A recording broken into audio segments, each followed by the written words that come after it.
Hi everybody, Leslie here. I'm in my craft lab today and I wanted to do an update on my Airtable video. So back in June I talked for a very long time about Airtable and why I love it and how I use it. And I'll link that video in the description. So if you've never heard of Airtable and you kind of want to go back to the beginning, I recommend you go back and watch that specific video. But things have changed slightly since I recorded that video. And it's to do with this thing here. So on my Airtable base, it says that I'm over limits. So what happened with Airtable is that you used to be allowed 1,200 free items. I'll explain more about that in a moment. And they've reduced it to 1,000.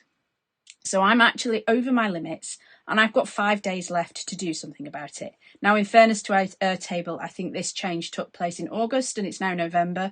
So I've had plenty of time to change it and I've just not got around to it. So I'm going to show you today what I'm doing about the fact that I'm over the limits, which is still extremely generous for a free piece of software that's all stored online. I will do a bit of basic explaining how it works. And this video might also be useful if you're thinking of swapping over from something like Evernote. My original video would also be useful. I know Evernote have changed their price structure and people aren't happy that it's going to cost too much for what most crafters use it for. So I just want to explain that although Airtable have also changed what you can do for free, I still think it's really generous. And I think also it's quite difficult to export from Evernote from what I've seen. And I did a little bit of research into Evernote. I've never really used it. If Airtable ever did change how they were charging for this and I couldn't keep all my free storage, I could very easily copy this out into something like an Excel spreadsheet and I wouldn't lose all that information. It's really simple to do. It wouldn't have all the functionality, but all the time I spent typing all these things in, I wouldn't lose it. So I just want you to understand that. So if it ever changes again, which they're within their rights to do, obviously, if they're offering something for free, you can keep all the information you've typed in. And I think there's ways to use it in things like OneNote and things these days. One other thing I want to mention is a lot of people use this for insurance purposes. So if you've got a lot of stash, especially if you've paid full price for all of it, I'm lucky that I haven't because I've bought job lots off Facebook Marketplace over the years. But even so, to replace all that stash would cost in the thousands because I've been collecting this for over 20 years. So some people do have their craft stash, and at least things like stamps, people have them listed on their insurance separately. So what some people would do is add a column with a rough cost. And it would be another reason to keep a link to where you can buy it from, because you could then prove that if you ever needed to an insurance company. So there are quite good reasons to do that. I haven't ever put prices in for everything, but if I've got this database of what I had, I could, if I ever, God forbid, lost, a large percentage of my stock, at least prove what dies, stencils, embossing folders, hot file plates and stamps I had, which probably one of the most expensive items. Oh, and my inks, pens and sprays as well. If I've got them all listed, I've got evidence that this is the stuff I had if I ever needed it for insurance purposes. So that is another reason to keep a track of, especially your expensive stash. I'm still really happy with it. I will put chapters in so that if you want to skip to bits that are more relevant and things that I've not shown before, you can do that. I'm also, towards the end of the video, I'm going to actually show what it looks like on the mobile phone app and show that it works across the two. So, basics. The Airtable that I've got set up looks like this. I used a video from Understand Blue, who's another crafter who did a video on this quite a few years ago. And I set my Airtable up to look like this.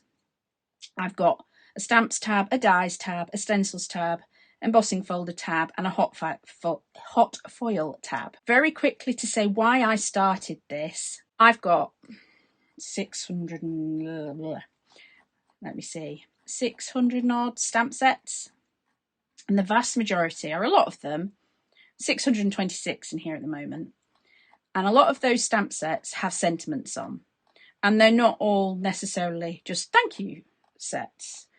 I've got a lot of creative stamping magazines, which are A4 stamp plates, so that's close to American letter size if you're in the US, and they have mixtures of sentiments. So they will have happy birthday, thank you, get well soon, all on the same stamp plate. And when I was looking for sentiments, it was taking me longer to search through my hundreds of stamps than it was to actually do the craft. So I wanted a way to be able to search the sentiments. I'm going to show you a card. It's not a card that I made myself. It illustrates perfectly what I mean. So excuse the dodgy background. This is because I'm obviously filming on my laptop today. This card was made by my daughter, my 15-year-old daughter, earlier on this year. And she'd stamped the little girl and the bees and done the background. And she'd actually handwritten a sentiment on it that she didn't like at all because she doesn't like her own handwriting. Very few of us do. So I said, and she brought it me and showed it me. And I said, I'm pretty certain I've got a stamp somewhere that has happy birthday. And she loves puns, so she thought that was perfect. But could I remember where this particular stamp was? No, I couldn't. I couldn't remember if it was on one of my big stamp sets that I got with creative stamping. I couldn't remember if it was on a little tiny stamp set. I had no clue. I knew I had it, but I could not think where it was. And it would have taken me an age to search through every single stamp I've got. Bearing in mind, I know I've got over 600 of them. So, in order to find that, because I knew I had something with B on it, I'll show you what I did. This is my stamp space. In here, I've typed in every single sentiment.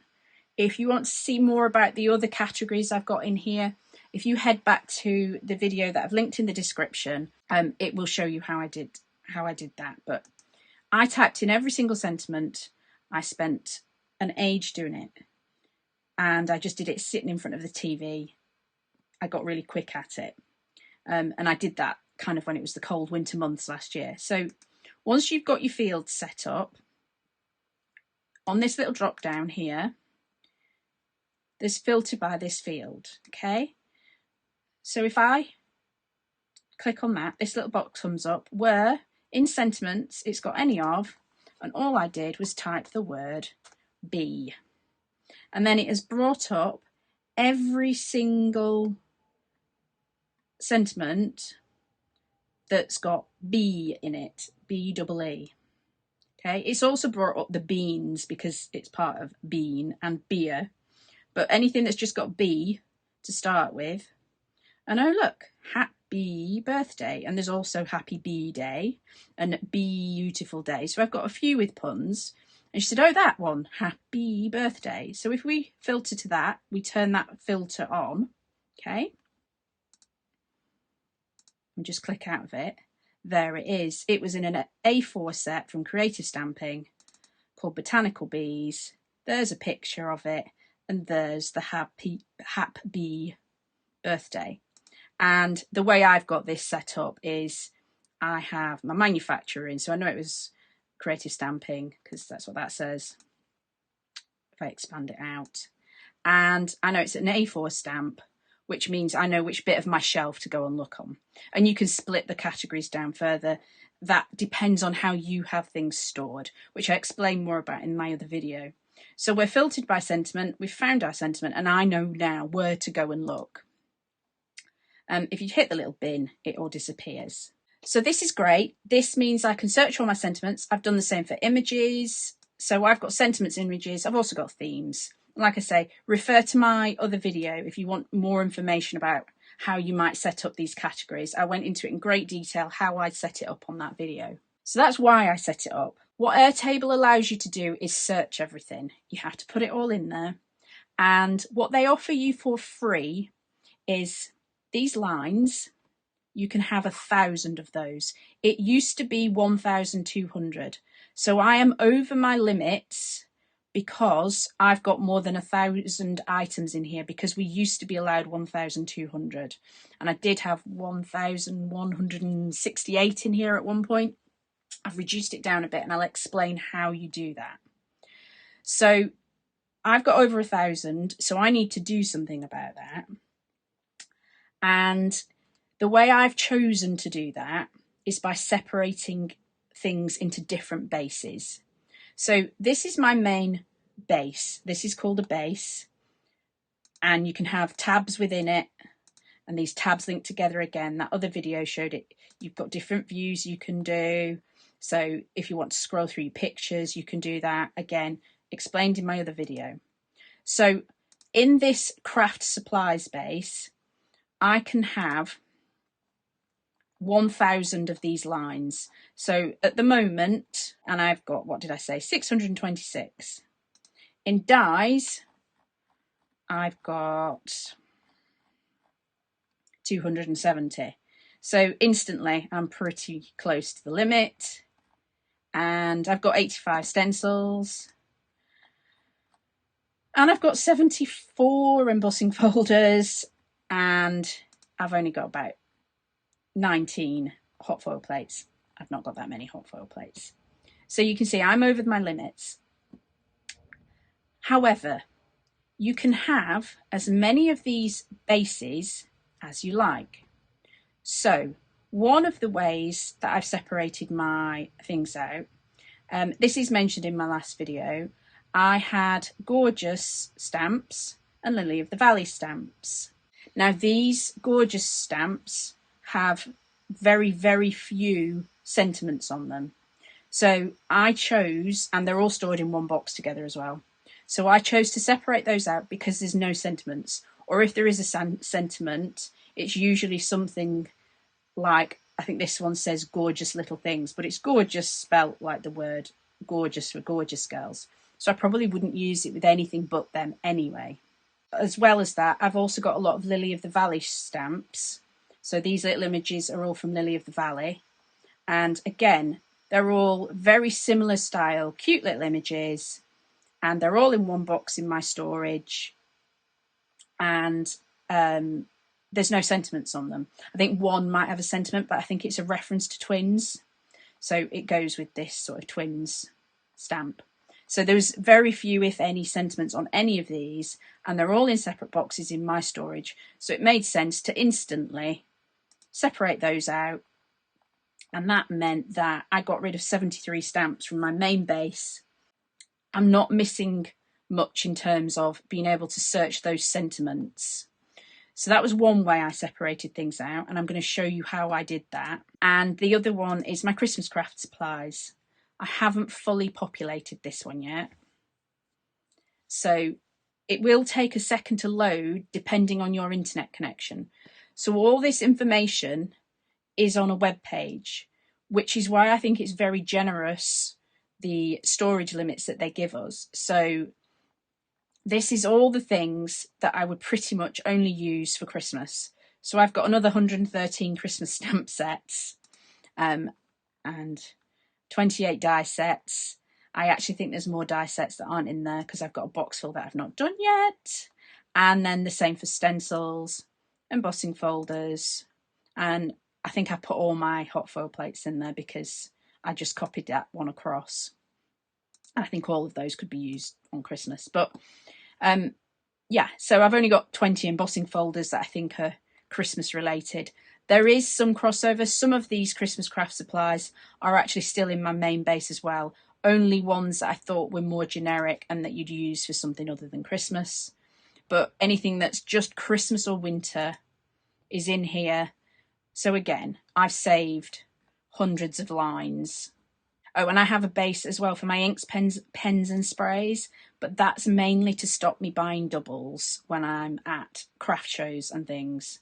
So, you know, like Catherine Pooler inks, I can check whether I've got them. This is the tick box to say whether I've got them or not. So they're actually all in here, and it's whether I've ticked it or not.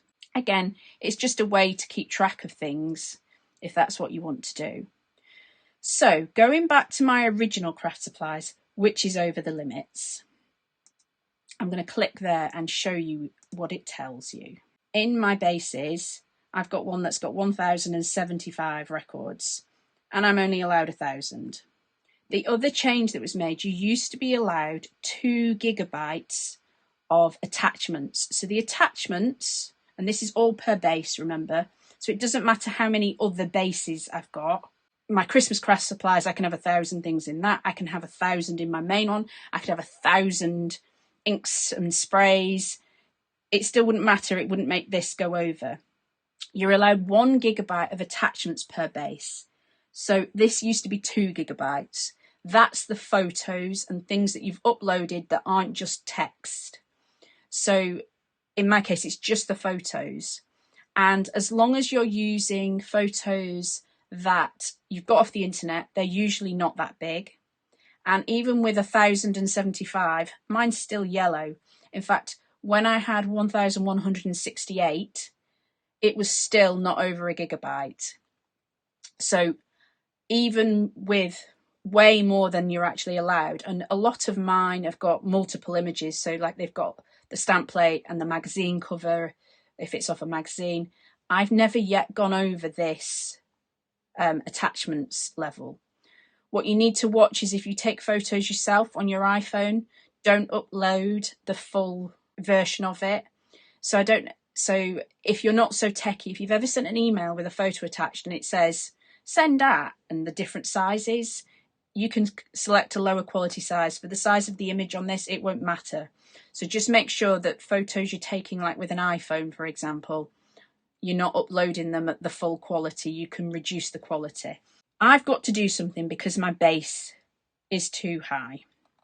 And I thought it might be useful to show you how we do that. So if I go back to my bases, and obviously it's this one that's got this nice red triangle, and I click on that, every time I do something where I'm changing lots of things, I click on this button here, so this little drop down, and then on these 3 little dots, it says duplicate base. So I always do a copy, and then if something goes horribly wrong, I've got that copy. So here, duplicate records, okay? So that means it will copy everything that's in this base and all the records. So it's going to duplicate. It'll take a few seconds, only a few seconds. Open base, just to make sure it's there. So there we go. So that's all there, and it's completely duplicated it.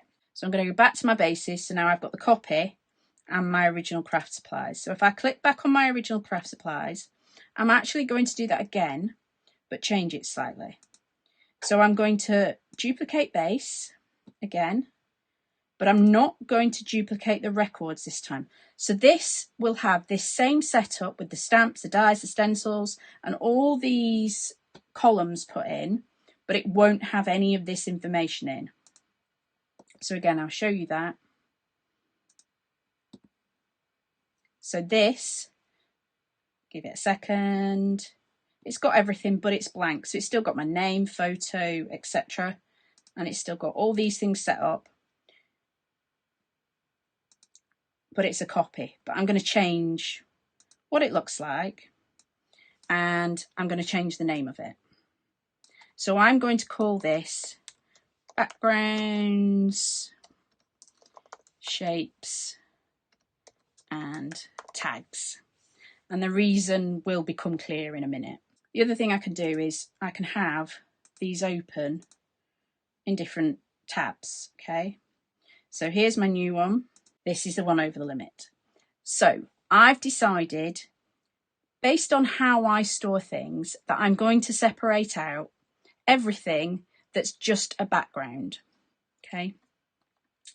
So hot foil's a good place to start, because if I show you on the gallery view, other than 1 or 2, so this one has got words in it, that's the one that came with my Spellbinders Glimmer machine. The vast majority of what I've got are backgrounds or solid plates. I've got 1 word, and the rest is, like I say, all things I'd use as backgrounds. Oh, and I have got the Be Bold Glimmer sentiments as well. What I'm going to do here, as I showed you, on these little drop downs, I can filter by that field, has any of, and you can make that one there is empty. Okay, so we've got rid of everything that was showing that was empty, that's had a sentiment. So all those 3 that had a sentiment, 3 or 4, however many it was.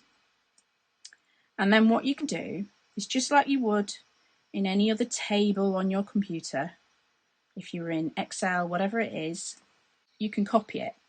So this is what I was saying. If Airtable ever change it again, and you just want to get all of your information out, you can just copy it out into an Excel table. That's perfectly doable. You could do that as a backup now as well. So however you would copy on your computer, can you see it says here 192 cells copied? And I'm just going to go here and go paste. Okay. And it will say, do you want to expand this table? To fit your pasted data, you'll need to add 15 more records. That's fine. I want to add them all in there. Okay. So now in my background shapes and tags, I've got those 16 hot foil plates that are just for backgrounds. Okay. Now what I can do is select all these. In fact, I can select them all like that. So the little one at the top allows you to select them. And then I can delete them. I'm certain I've got a copy in case it all goes horribly wrong. So now it says all records are filtered. So if I go to the filter, turn the filter off, there's my 3 records that have got sentiment in. They're still there, so that's fine. I'm happy that's worked. And it's all the information's there. And the other nice thing is you don't need to remember to save. It saves automatically. Unless your internet suddenly went down while you were right in the middle of a copy paste, it just does it automatically.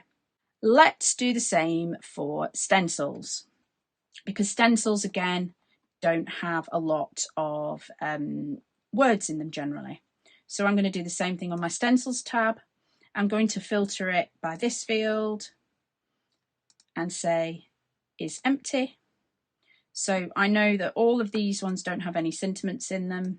The only other one that I want to check with this is quite a lot of my stencils, not all of them, quite a few of them, came with a magazine. So some of them have got a link to a magazine. So if you can see that, these came with sometimes matching stamps. These aren't the ones that, there might be the odd one that's like a colouring type stamp. Sorry, a colouring type stencil, but the majority of these, it's because it came in a magazine, so it's got a matching stamp set. I could also filter out this one, so filter by this field. If I don't want to lose the links to those stamp sets, I could also filter out anything that's got a matching stamp set to it. So I'm just going to have a quick look, and check. That one's a colouring one, so actually I want to filter that one out. So let's not select that one. It's the one at the top, so I can just not copy it in a second. But pretty much, yeah, all of these pretty much are just background ones. I could filter out anything that's got, I can also filter, so here I can filter by type. Rather than saying has any of, you can do has none of. So here again, we've got rid of anything that had kind of an image. So we've got some basic shapes. These are colouring ones, so let's filter those out as well. So we can filter again, filter by this field. Let's do has none of and say colouring. So we'll add that in there. Let's get rid of scenes as well. You can do it in the same box as well. So let's get rid of anything that's got a scene in it, because that's not just the same thing. So there we go. So all we've got left here in my way I've set it up is backgrounds, a basic shape, a border. So that's another 39 things. So let's get rid of all of those. So same thing, select it like you would on any other table, copy it like you would, and then let's go in there, and we're doing stencils, aren't we? And yeah, we want to expand the table to make everything fit in there. So there we go, they're all in there. Happy with that? I can see them all. They're all there. So if I now go back into here,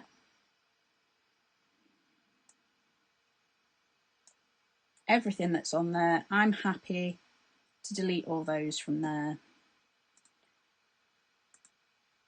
Delete all selected records because I know I've moved them. And again, everything's filtered. So get rid of all of our filters. So I'm now down to 46 stencils. I'm down to 3 hot foil plates. So let's do the same for embossing folders, because again, I'm choosing to get rid of things that I would only use as backgrounds, so I know I can go and search in my background shapes and tags section.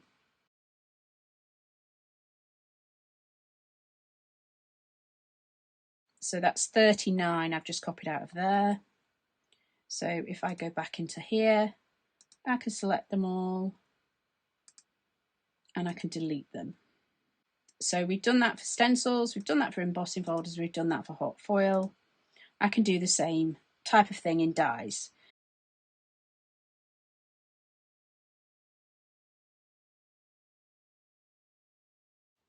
And I'm just going to copy them out.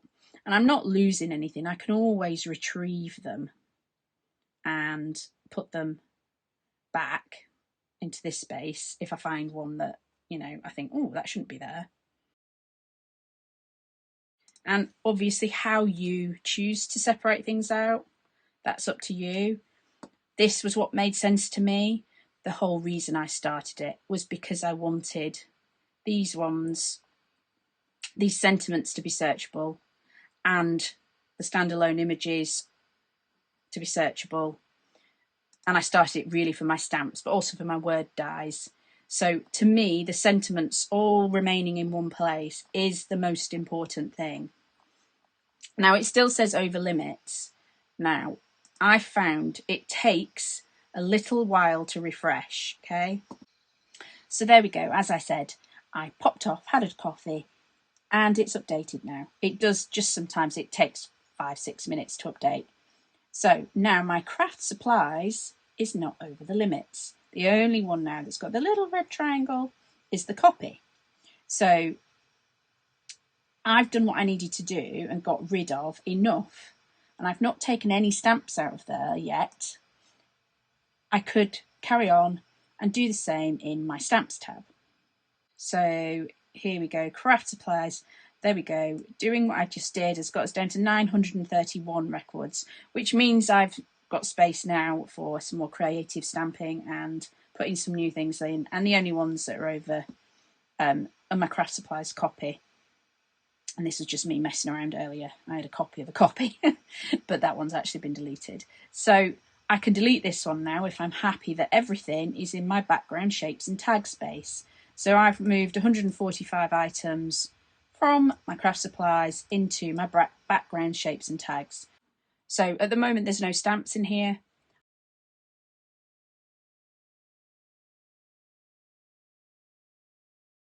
So I would just keep filtering, deciding what I can put in my other base, because I wouldn't use it or search it in the same way.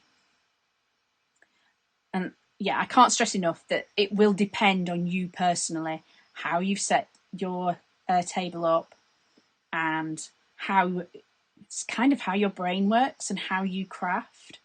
This is what made sense to me.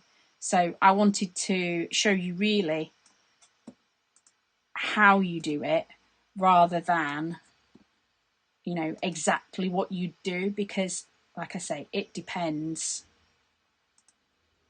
on how you've set it up. Pop those in there.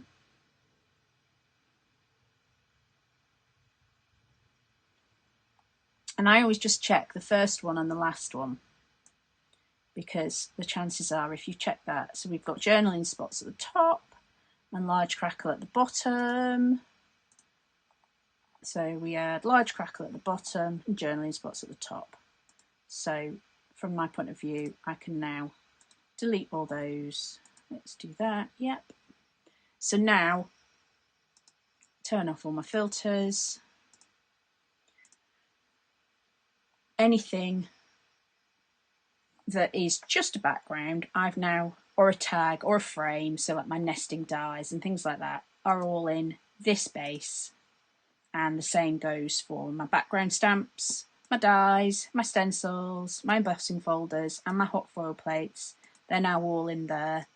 And I'm reaching plan limits, but now I'm not over it. The only other thing that I wanted to show you to do with copying things out, when I was showing you how to copy them, one thing that I didn't say is if you do copy something that's got a link, so I'm going to use this Dazzler one as an example. So in my dies that I copied out, this one here, which happens to be a Birch Press Designs, I've got one of the, like, they're like mandala dies, but it's got some stencils that came with it.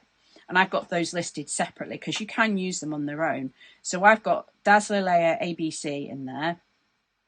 I didn't, when I filtered out my stencils, I didn't manage to copy the stencils out. So if I click, so I copied all of this line, and there is this one here, which is a link to my stencils for them in my normal base. So if I click on that, there's no information there. So I'll show you what it does. It keeps that and it creates a record for it. So these ones down the bottom here on my stencils tab are things that have got a link to them from somewhere else,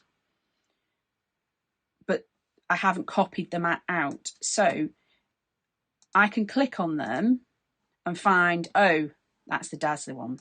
So I need to go back and either put this back in my main base if I want to keep it in there, which I might do because it's not really a background, it's just a rogue one that was there when I copied. And the same here, this Art Deco one. Okay, so that's the Pinkfest Studios. That's a hot foil plate that's got matching stencils.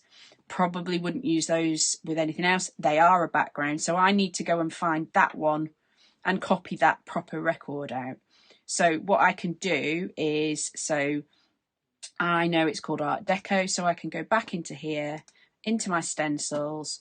I can actually just search for Art Deco. It's found it, there it is, and GeoBlocks is there as well. So all I need to do is copy them from this view. So it's copied them, and just to make sure I know what I'm doing, I'm just going to paste them in here. Yes, I'm going to expand it. And the only thing you need to watch, because I've deleted the hot foil plates from my other base, it's lost the connection to it. So you don't lose that connection.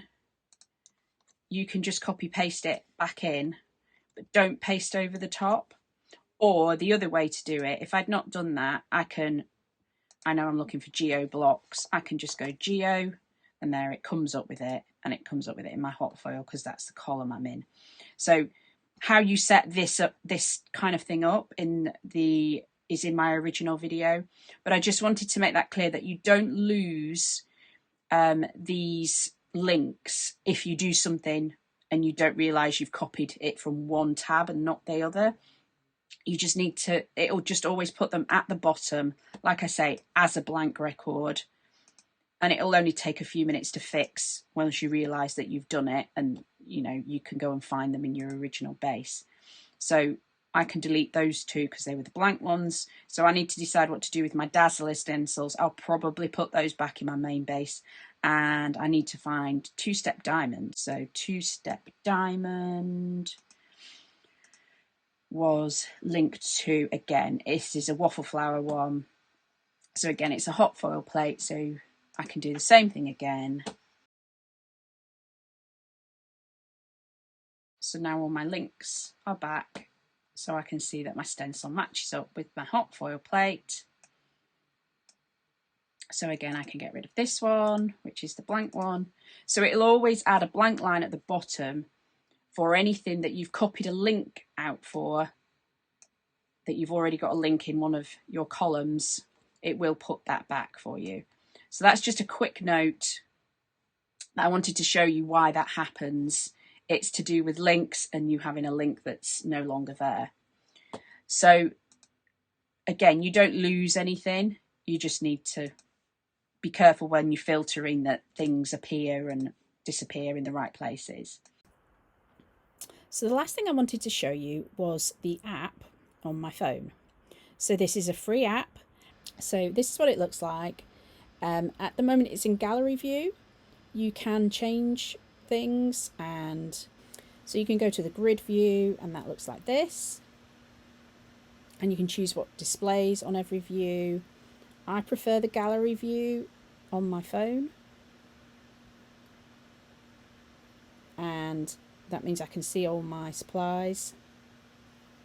You can do things like filter as well, so you can filter, add in conditions like we did. And again, it's not stored on your phone. You do need an internet connection. And I'm having real problems with my streaming program. So I wanted to be able to show you this properly, but I promise you on my phone it's fine. It's just on my streaming device that it's not working. The way I'm capturing the image off my phone, it doesn't like it. So yeah, you can filter in the same way. It's just a slightly different interface. It's just what you get used to. So yeah, you can add records. The most useful thing that I've found to do on my phone is to use it to take photos. So this is actually just a blank record that I've got, but you can go straight to your camera app. So I could take that photo, and I could add that as inspiration for that particular stamp set if I wanted to. So I hit on use photo and it will add it into that record. And you can also do the same using your camera reel. You can go into your camera reel and add photos that way as well. So there's some of my photos. So I could, for example, this one that's from the latest copy of Creative Stamping, I could add that. My streaming's gone again. I could add that into the record for that particular set of stamps once I put them in. It's just that my streaming doesn't want to play nicely and record what's on my phone screen today. So yeah, this is the app, and the thing that I use it for the most is actually my ink pens and sprays. So I don't buy doubles at craft fairs. Obviously, I showed you earlier on my other version, but this is how I check when I'm out and about. So here we are, I'm back in my main base on my desktop. So this happens to be my laptop, but of course this could be any sort of computer, Mac, PC, whatever it is. As long as you can run an internet connection, it's all in your internet browser. So we're back in here, and just to show you, so on the app, on my phone, I took this photo and uploaded it, and there it is. And you can download it from here, and you can add that to a record. So I could go into my Gorgeous and Lily of the Valley base and put that photo as inspiration in that one if I wanted to. I'm not actually going to do that. I was just showing you that when you upload things off your app, it will pop up in your main base. So this one, which is one from the works that I've not added yet, a photo yet, if I can't find a photo online, I can do the same thing. I can go into my app, select on this record and take a photo with my phone that way as well. So that's one of the main things I do on my app on my phone. And sorry, I had streaming issues. I would have shown more, but unfortunately it didn't want to play nice today when I was trying to film off my phone screen. And just to make it clear, whenever you add anything, it always just adds it at the end. You can tell it to sort. So this one here, so you can sort alphabetically, you can sort by different fields. So if you want to put everything in and then sort it so that, you know, all of the one manufacturer together, when you're scrolling through, you can. I actually quite like it left in the order that I add things. So my newest things are always at the bottom. But again, it's personal preference. You can do that however you like. So there we go. I've got all my data in there. I'm reaching plan limits as opposed to being over plan limits, which is always nice. Again, it's just because I've got so many stamps in there. But at least I know that I've still got all of my sentiments in the same place. I realise this has been a really long video. I hope it's been useful for somebody. Thank you for watching, and I will see you again soon for another perhaps more crafty video rather than techie. Thanks for watching. Bye for now.